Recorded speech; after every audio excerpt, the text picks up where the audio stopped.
Please join me in the Pledge of Allegiance. I pledge allegiance to the flag of the United States of America and to the republic for which it stands, one nation, under God, indivisible, with liberty and justice for all.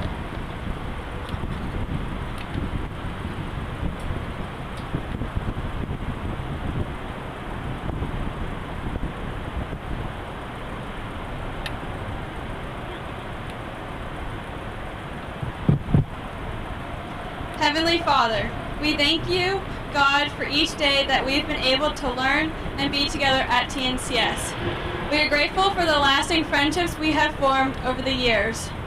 During these unexpected circumstances brought on by COVID, you have helped us grow and strengthen ourselves in new ways. We thank you for our parents and teachers who helped us to stay on track to finally make it here to graduation today. As we go forward from today, graduation ceremony, and set out on our own journeys ahead, please guide us and watch over us as we enter new and unfamiliar times. Bless this time together and everyone here today. In your name we pray, amen.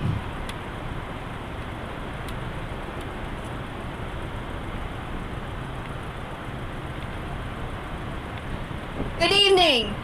I am so thrilled that we are here in person. It's not a drive-by graduation. It's not a few come at a time and pick up their diploma. We are here as a community, our TNCS community, to celebrate these graduates. Tonight, we celebrate our 44th commencement, but our very first drive-in style commencement. Tonight, where we would clap, we will honk. We will celebrate, and we will have a wonderful time. At this time, I'd like to invite Michael Bland, the president of our trustees, to share a few remarks and our formal welcome. Mike.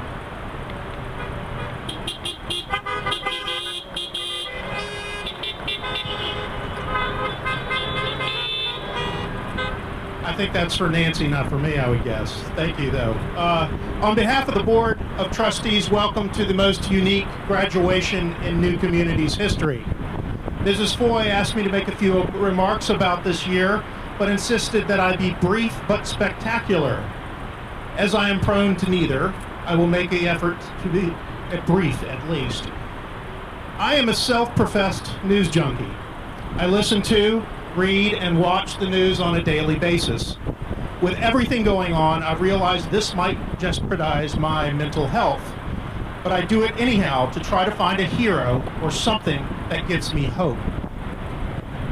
The last few months, and particularly the last few days, there hasn't been much to be optimistic about.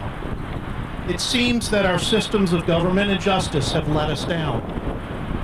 Then last night, I streamed the senior honoring event, and I realized that I have been looking in the wrong place for heroes and hope. They are right here at the New Community School.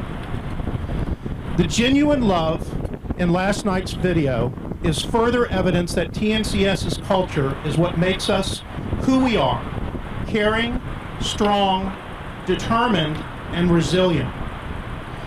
When COVID-19 shut down the world, it also unleashed the sheer determination of all of you, students, teachers, parents, administration, and the board, to pull together and make something great out of a seamless, insurmountable situation. While many institutions failed and gave up, our school answered with the resounding "We can do this."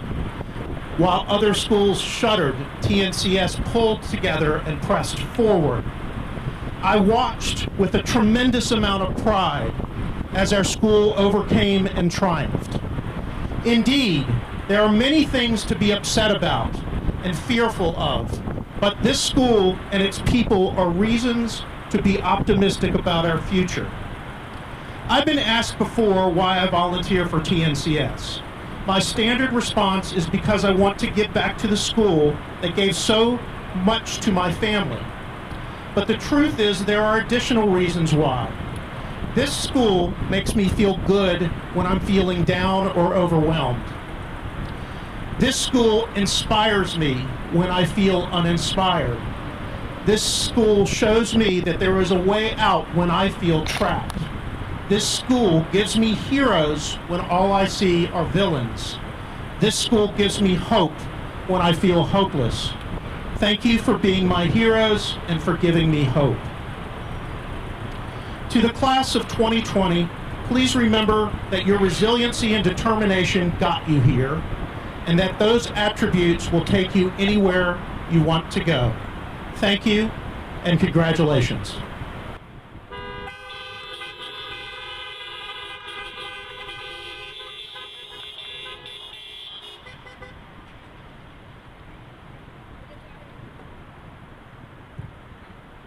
It is our tradition here at TNCS to present our highest student awards at commencement. The commencement awards are determined collectively by our dedicated faculty. Adam Rothschild, our director of the upper school, will present these special awards.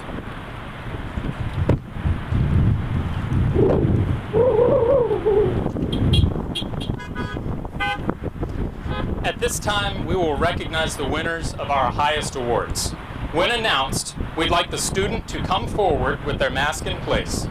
They will pick up their award from the table in front of me here, and then they will proceed over here to get their picture taken. Students are free to remove their mask for the picture, but we would ask that they would wear it to return to their car. The Julia Ann Greenwood Award for Academic Excellence is made by the faculty in recognition of outstanding achievement in the liberal arts curriculum throughout the academic year.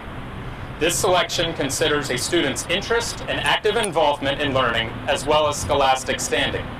In this award, the faculty is also recognizing clear motivation to achieve scholastic excellence and the curiosity that springs from the desire to learn more.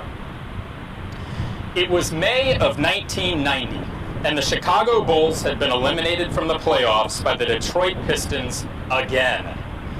In his 6 years with the Bulls, Michael Jordan, by any measure the best basketball player in the world, had transformed his team from truly awful into a contender, but they couldn't get past Detroit. As bad as it was to get repeatedly beaten by a hated rival when it counted most, what made it even worse was the way it repeatedly happened. Detroit played tough, they played physical, maybe even borderline dirty, tactics that usually targeted Jordan himself. Michael Jordan knew that something had to change, and that change started with him. So the next day, after a humiliating playoff loss, he started weight training. He transformed his body through hard work during his off-season. His teammates followed his lead. The idea was that the next year, the Bulls would be ready not only to absorb physical punishment from the Pistons, but to give a little back as well. Fast forward 12 months on the same court, and the Bulls were celebrating as they eliminated the Pistons in a 4-game sweep on their way to their first championship. This is a story of someone who was already great and chose to improve in order to become unstoppable. Our award winner this evening has followed a similar path. Even in middle school, this student was always a great math student, always a great science student, always intellectually curious and able. Words, reading, writing, and spelling were his Detroit Pistons. Struggling in these areas was personally difficult for him. It hurt him to have these impediments to his learning and presentation, especially in light of his magnificent intelligence. But if language skills were his Detroit Pistons, LF was his weight training. Slowly, surely, he mastered reading and writing. He became a better speller, and his academics saw the benefit. He developed his voice in writing, and he used writing to develop his own philosophy. He dove deeply into text. He continued to lap up math and science. His report card narratives from his teachers were glowing, with one consistent caveat. I wish he would speak up more in class so his peers could benefit from his great ideas. Speaking up in class was this student's final frontier. This year, as a senior, he got there. His teachers and classmates looked to him for insight and a new point of view, and he was respected and beloved in his new, well-earned role of classroom leader. This evening, you'll get a treat that so many of us waited so long for. You'll get to hear from Michael Poole, as he steps onto the stage and delivers his thoughts as the valedictorian of the class of 2020. He's been a student advisory board member.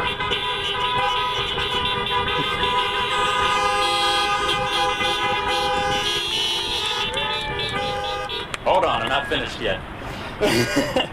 He's been treasurer of our National Honor Society chapter and a founding co-leader of the Dolphin House, and has earned the Julianne Greenwood Award for Academic Excellence through a blend of talent, drive, and humility. I present to you Michael Poole. Michael, congratulations.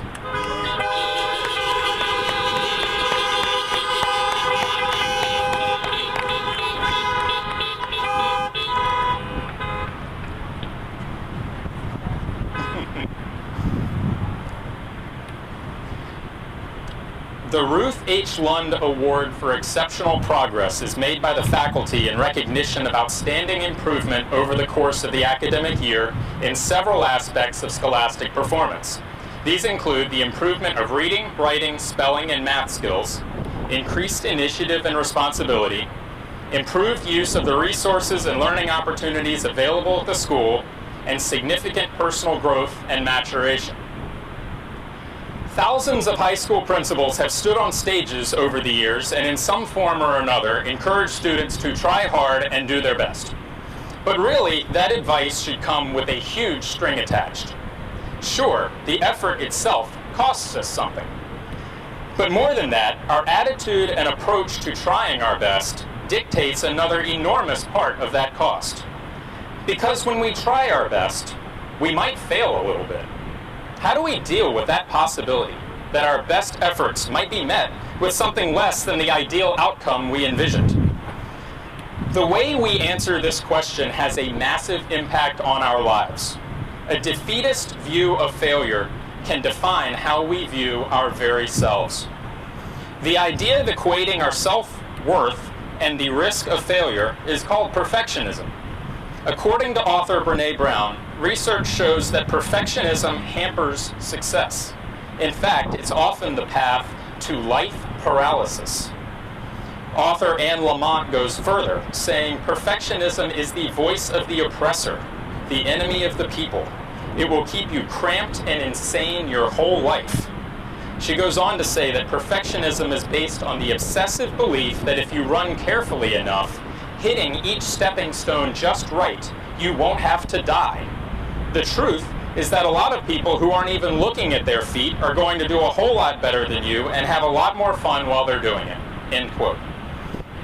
Since our award winner is a runner, let's keep that analogy going. Lamont is basically saying that runners trust their feet to do their job, and that trust is more fun than worry. This year, our award winner took the significant life step of trusting his feet. He didn't let the prospect of being wrong or misstepping or being something other than flawless send him into life paralysis. While he resisted the Membean program in LF at first, he gave it a chance, and he learned 230 new vocabulary words this year and applied them in his writing. He made great use of feedback to improve assessments, leaning on skills and approaches he learned in our middle school to self-assess after every assignment. He revisited his December chemistry exam and improved it on his own initiative. A learning and study skills assessment given in LF class confirmed astounding growth in areas like concentration, information processing, self-testing, and motivation. Our award winner has a wonderful imagination, and while writing tasks have typically taken him a really long time to start, organize, and produce, he has improved his ability to organize information and is working toward becoming a more efficient and concise writer. Now, he can actually joke about how hard it is for him to be concise in his writing. I think Brené Brown and Anne Lamott would approve. Charlie Cutnow's biggest victories this year have not been over history papers, English exams, learning strategies, or cross-country opponents. His biggest victory is over the lie that tries to fool us all into believing that our struggles are insurmountable and defining. This victory will serve him well long after his school journey is complete. I present to you the winner of the Ruth H. Lund Award for Exceptional Progress, Charlie Cudno. Charlie, please come forward and accept your award.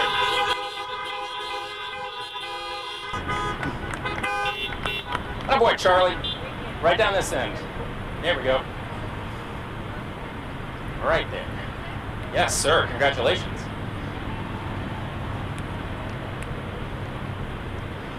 The Mary S. Cheatham Award for Exemplary Citizenship is made by the faculty to recognize outstanding contribution to building a positive sense of school community, spirit, and cooperation. Criteria for selection of this award include a commitment to enriching the quality of school life, participation and positive contribution in school activities, a special degree of willingness to help and to cooperate with others, and growing respect for the uniqueness of each individual. Which came first, the chicken or the egg? An age-old question that I'd like to put a new spin on today. Which comes first, acts of community or a heart for community? Is having a love for your community something that can be developed through the practice of contributing to it? Or does one's love for their community inspire contribution? A theme I try to convey to our upper school students from year to year is that they hold the power to shape their own community. Each individual student, as well as the collective body of students, is the biggest determining factor as to what kind of day we're going to have and what kind of place TNCS will be. The students have more influence on each other's experience at school than any teacher, any administrator, any lesson or club or activity at school ever could. What we each have inside and what we each bring to the table is the greatest gift we can offer TNCS. It only takes a passing act of kindness, a small act of service, to make a big impact on someone else. I can think of no better positive example of this concept than our award winner this evening. In the nomination process, the faculty told stories over and over of how our award winner contributes to the atmosphere at TNCS by making other people feel cared for and important. When he asks each student and each teacher how their day is, he genuinely means it. One teacher said, "The climate of the class changes when he's absent."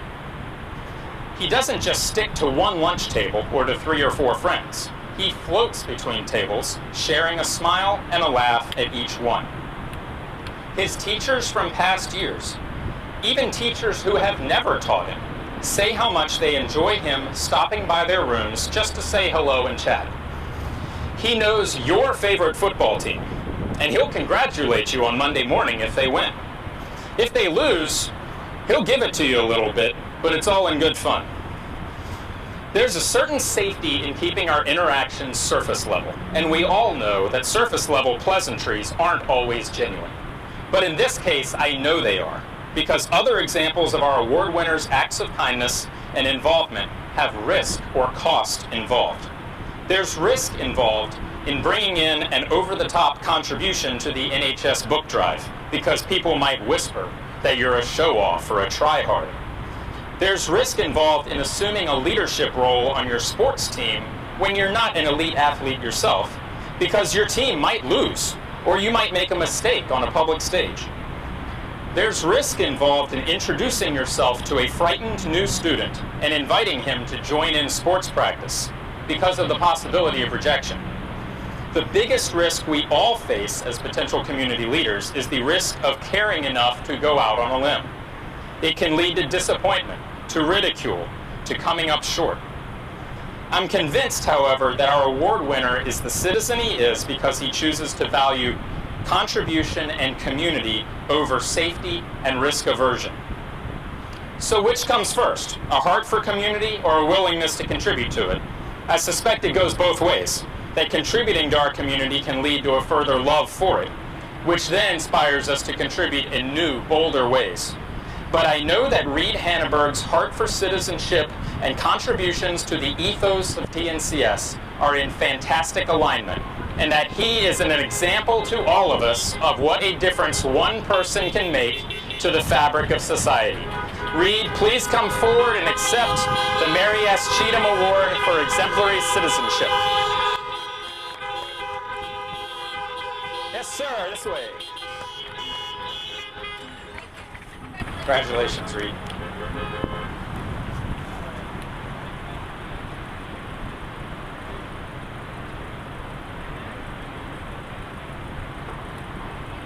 Year, we have added one more graduation award.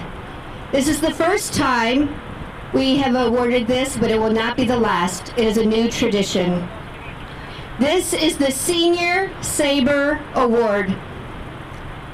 The Senior Saber Award is chosen by the head of school and is given to the graduating senior who most embodies our vision and our values. The new community school strives to launch students with knowledge, skills, and the resilience to pursue their passions, navigate the opportunities and challenges of their world, and live their lives with courage, compassion, and purpose.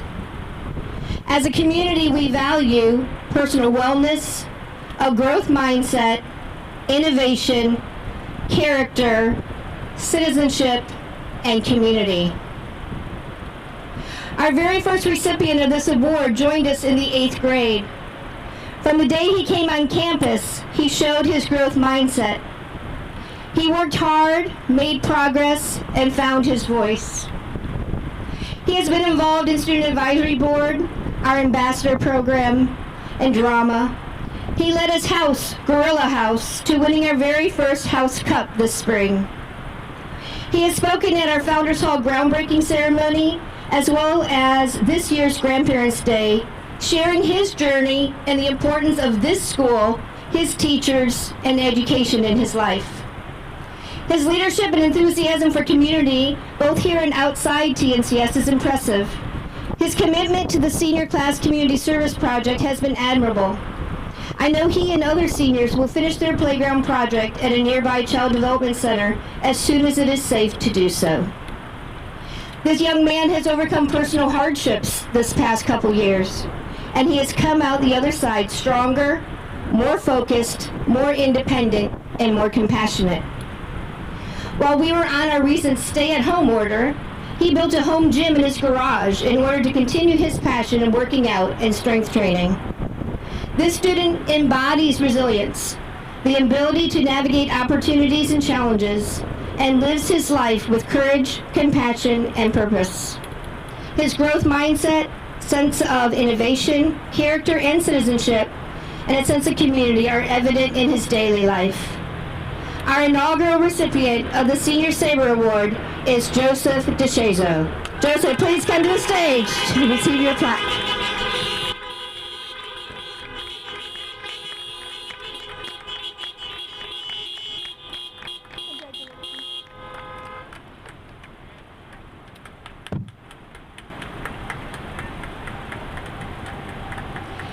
It is my pleasure to introduce tonight's student speakers. The salutatorian for the class of 2020 is Justin Tagnese.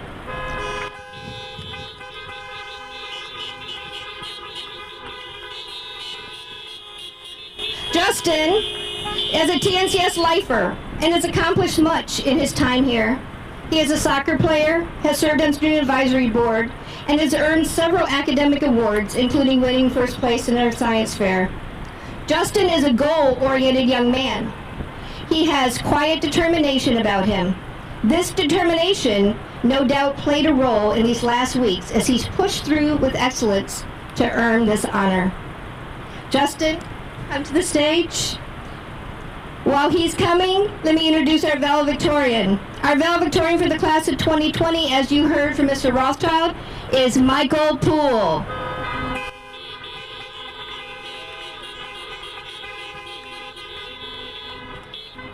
We heard from Mr. Rothschild many of his accolades, so I would like to take a different spin. Michael, also a lifer, is a long-distance runner. He has been on our 5K training team as well as our inaugural cross-country team. His leadership in this area of our school has been so appreciated.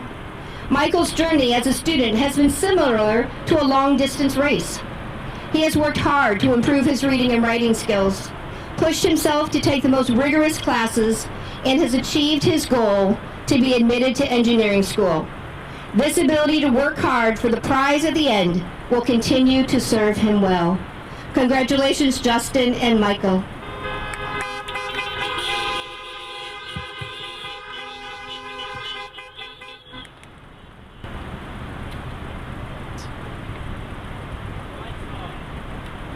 When I heard that I was going to be the salutatorian for the class of 2020, I was genuinely surprised.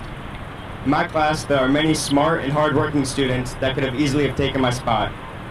I've been called a knucklehead so many times in my life. If you wanted to get my attention, you could yell knucklehead and I'd probably respond.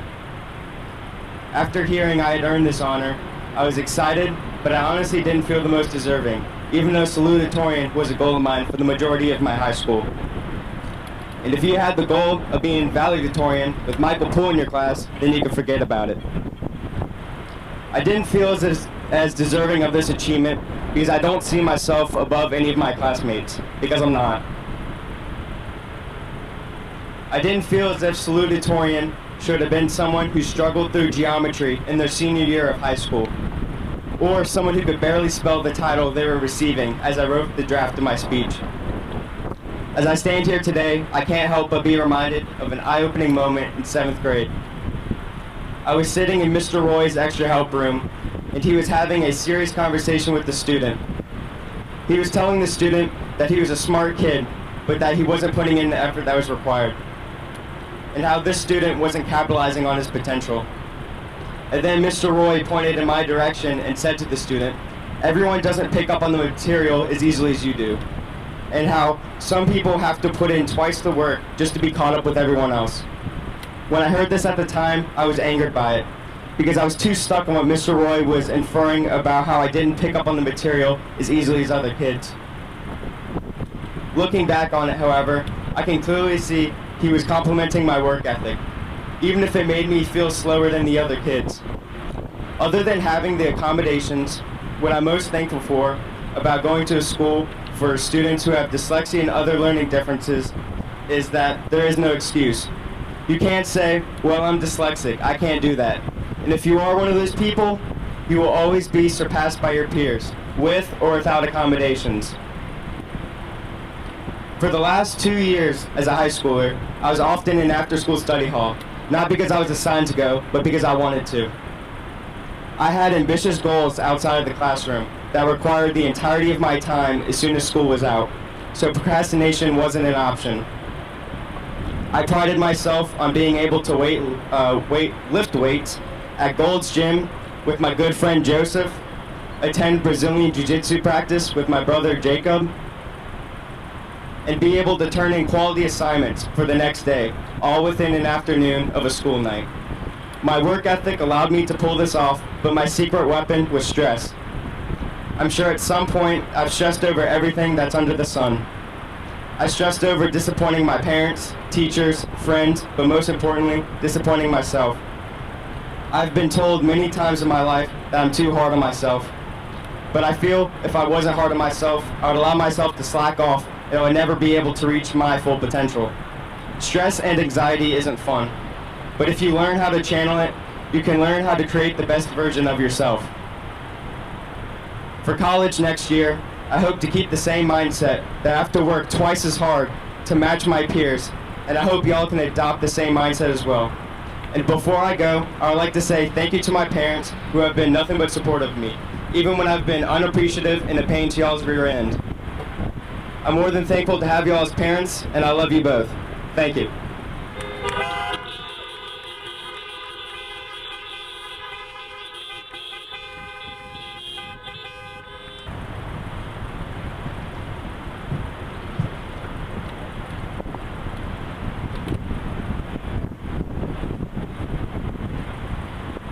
Hey, to begin, I'd like to thank all, Ms. Foy, the teachers, and the staff of the new community who have helped me and my classmates throughout our high school years. Without you, we could never made it to this point, graduating as strong students prepared for the next phase in our lives. You have given me and my classmates the skills that we need to succeed in life, and that is something we cannot thank you enough for. As for my classmates, we have all accomplished so much. All of us have worked so hard to get to this point. As we move forward in life, all of you have matured and grown since the start of high school. it is sad to say goodbye to New Community as we go our separate ways. Some of you I've known since the 3rd grade, while others I've only known you for a few years, but it feels like we have been friends for just as long. We're all going different. We're at a turning point in our lives. We're finally adults, not only in age, but also in our role in society. Some of us are going off to college or trade school, others going into the military or workforce. Where you're going doesn't really matter, because we all have what it takes to succeed, and we've been given the tools to do so.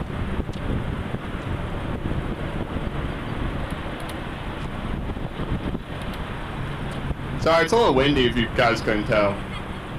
I want you all to take pride in yourself in the coming years and remember all the hard work and dedication that has come to lead to this accomplishment. Not only in your accomplishments in academics though, but in athletics, in student organizations, and in community service. In this next chapter of your lives, I want you to remember, when you face a problem that seems impossible, I want you to remember all the hard work and dedication that has led you up to this point.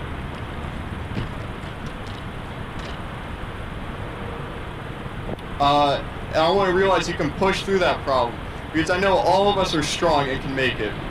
I wish our time together wasn't cut short by coronavirus. Some of you are some of the best friends I have, and it's terrible our final year together was cut short. I feel honored to call you all my classmates. You're the best class I could ever ask for, and I wish you all the best in the future. Thank you.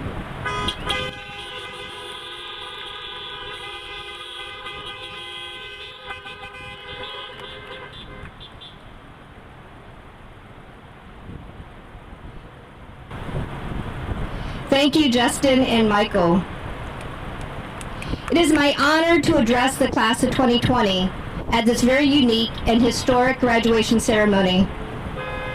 All graduations are important, especially to the graduates and their families.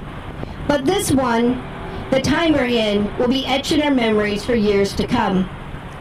In many ways, our lives will be divided into 2 parts: before COVID and after COVID.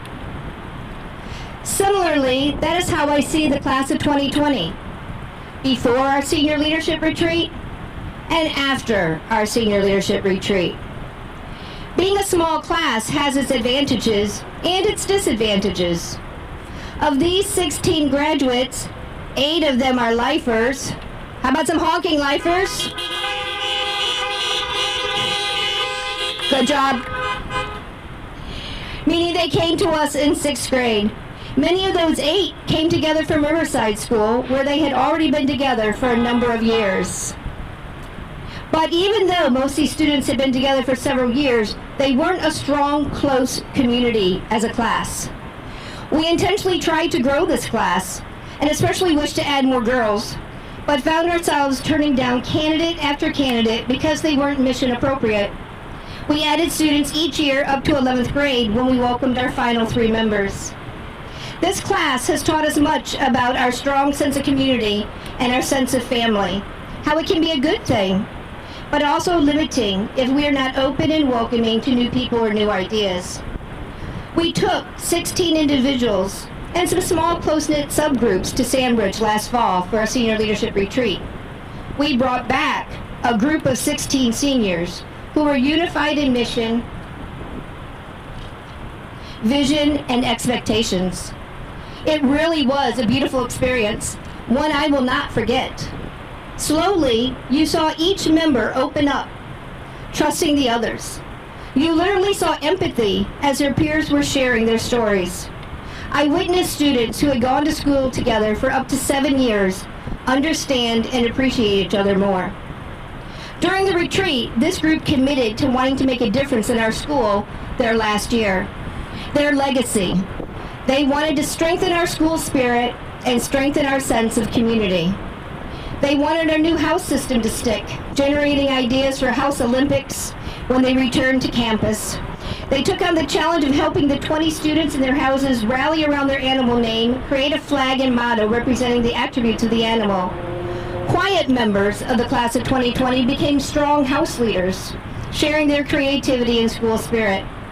This ended up being so meaningful that the seniors requested copies of the flags and crests that they helped design. They received framed copies of those at our cap and gown parade recently. Also, during the retreat, the seniors brainstormed several different class projects, all with the goal of service, helping others. The conversations, debates, weren't without conflict, but slowly, individuals who weren't voicing their opinions started sharing, and others who were very strong and verbal in their ideas started listening. Sadly, COVID-19 didn't allow this class to hold their project, a spring car show and festival, to raise money for a local childhood development center playground. But the group had divided up tasks, raised money, and began the project before they had to push pause due to the stay-at-home order. One of my favorite things I get to do each year is spend time with each senior in their senior exit interview. When asked to complete this sentence, my favorite thing about TNCS is the majority of these students cited the people, the community of students and teachers. The culture of a school is key to community. Each year our school has a new community. We strive to pass on our collective values to our new members as we define what our community stands for, feels like, supports, and discourages. These seniors helped to define that this fall and winter and helped to keep this alive as we were apart this spring. Our sense of community is strong. These seniors kept connected to each other over these past weeks through group texts, chats, and even playing video games together from their homes. They showed up virtually when asked to help lead their house events on Fridays, or to meet with me to discuss what and how we could do to celebrate them this spring. Never once did they moan or whine or stay in the negative. They helped lift our community to a strong finish and to tonight's drive-in graduation. I hope these graduates take the lessons they have learned about community with them as they begin their new chapters. I hope they will consider these questions from Lindsay Saletta when considering joining or creating a community. What are the values, and what values do you want to align with? What is the purpose and the goal of creating or joining this community? What do you want to offer to the group, and what do you want to receive from the group? How can you share and collaborate? Great communities are intentional and thoughtful. They are safe places, open places, where members can share their thoughts, dreams, talents, and fears. Places where the cool factor takes a back seat to character, open-mindedness, and loyalty. Remember the words of Henrik Ibsen, a community is like a ship, and everyone ought to be preparing to take the helm. My advice, be present, be active, listen. Create spaces for friends and family to share their experiences, and build bridges, not walls. Community is important. Community is about finding each other in a place that we can call home. As you move to new communities, remember you will always be a proud member of this one. Please come home to visit us and share your adventures with us. We will miss you. We will now present the graduates with their diploma. As each name is read, the graduate and his or her parents will leave their cars. The graduate will walk to the center table, pick up his or her diploma, and then walk to the TNCS backdrop for photos. Please wear your mask as you walk up and collect your diploma, but take your mask off for photos. Mr. Rothschild, thank you.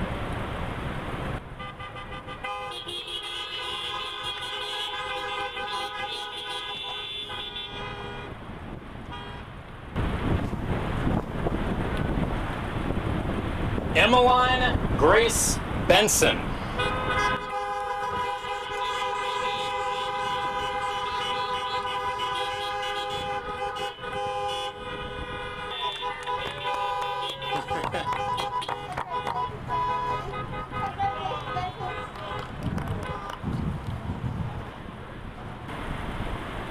Thomas Forbes Bonomo.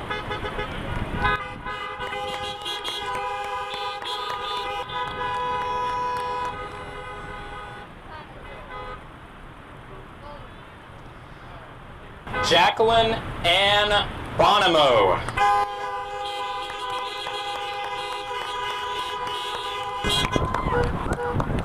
Mom and Dad. Morgan Elise Cruz.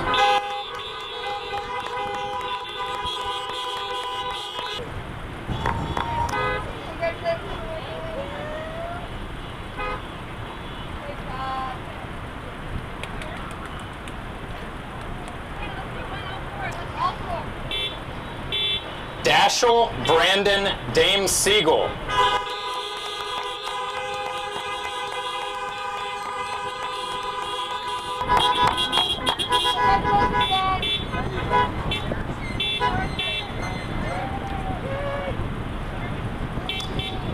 Samuel Adam Davis.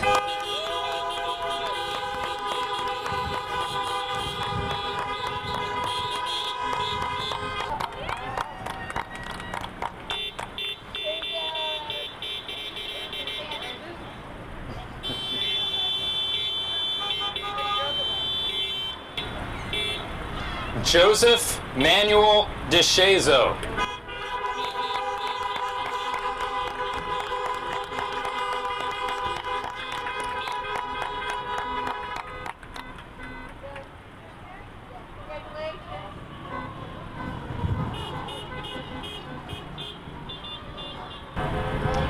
Katie Ann Forbes.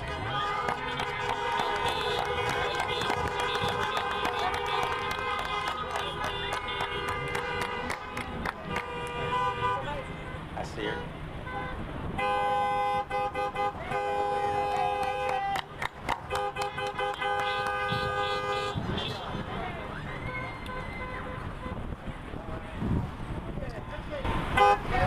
Jacob Mark Franco.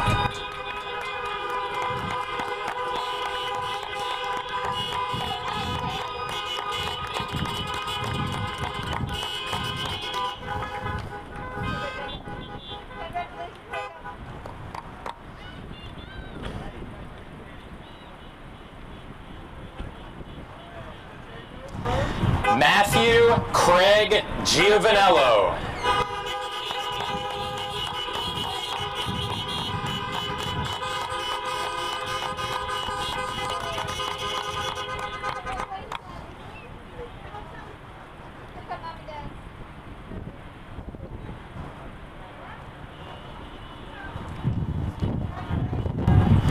Michael Albert Leonard Poole.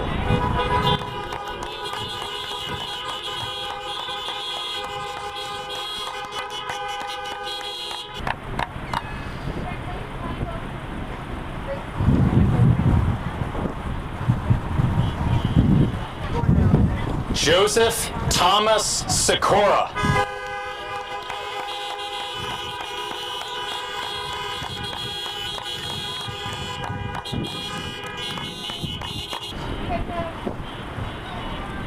Joseph.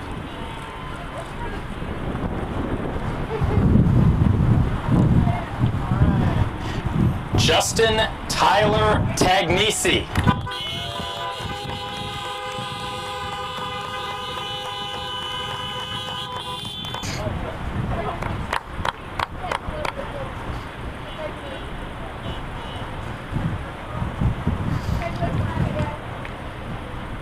Austin Christopher Tress.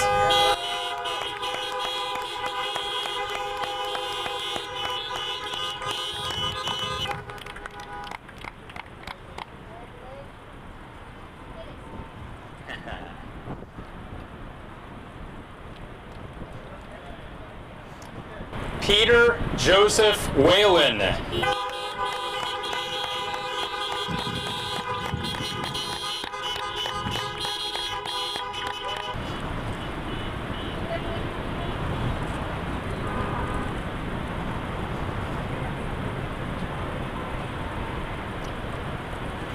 Luke Nicholas Watson Wojan.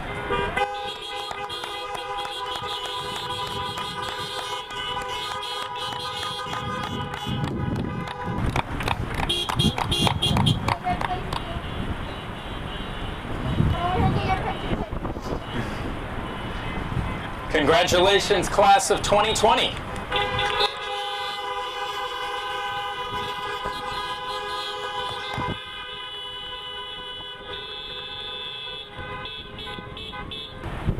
So typically, we would ask the graduates to stand and face their audience. Can't do that tonight.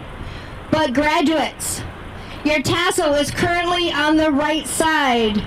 Please flip your tassel to the left for symbolizing that you have completed all the graduation requirements and that you have received your diploma. Flip your tassels!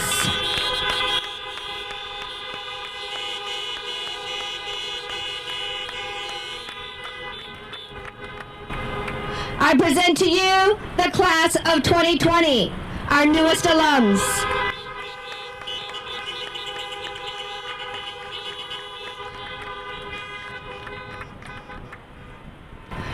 I want to thank everybody so much for helping to make this happen.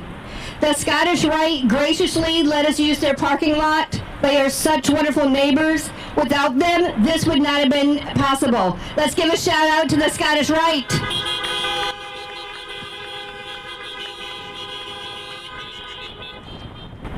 And Mr. Stackhouse was our producer. This would not have happened without Mr. Stackhouse. Thank you, Mr. Stackhouse.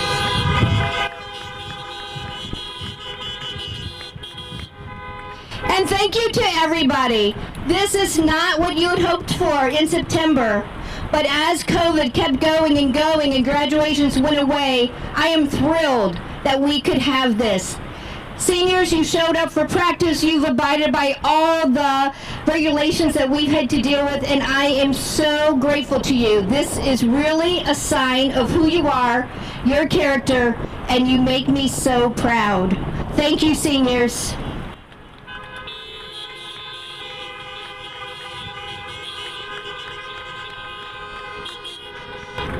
Soon the recessional music will begin. We will recess in this order. Emma Benson will lead us out.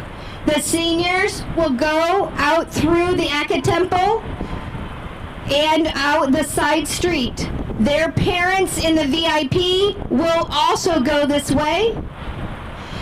The cars in the back part of the parking lot will exit the way you came in.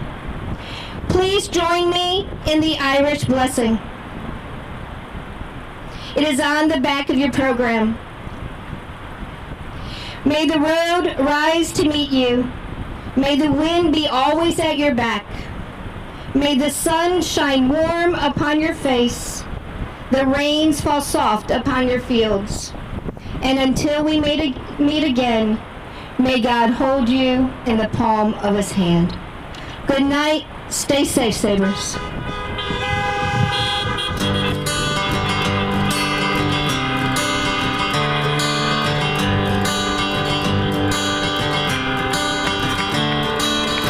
Another turning point, a fork stuck in the road. Time grabs you by the wrist, directs you where to go. So make the best of this task and don't ask why. It's not a question but a lesson learned in time. It's something unpredictable, but in the end is right. I hope you had the time of your life.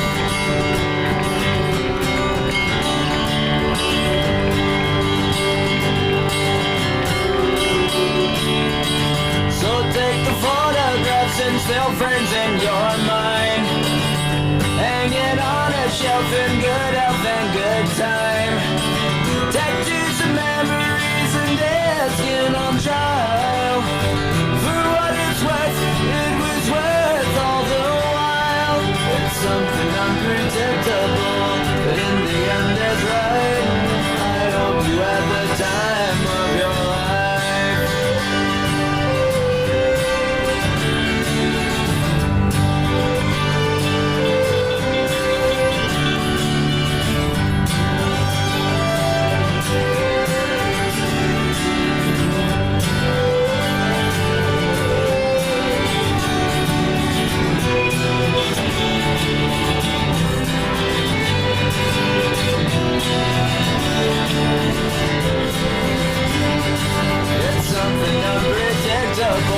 but in the end it's right.